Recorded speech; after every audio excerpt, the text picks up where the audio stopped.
I have a lot of traits, behaviors, characteristics that fit with the female stereotype. So I'm nurturing, communal, warm, compassionate kind of person.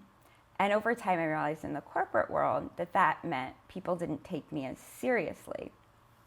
And that I was well liked at work, but I wasn't as well respected as I felt I should have been given the quality of my work.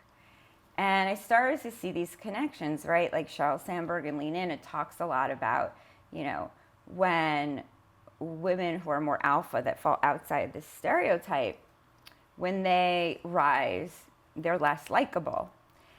And I thought, well, the side of that story we don't tell is the more likable a woman is, the less she's respected and taken seriously. There's a trade-off for both.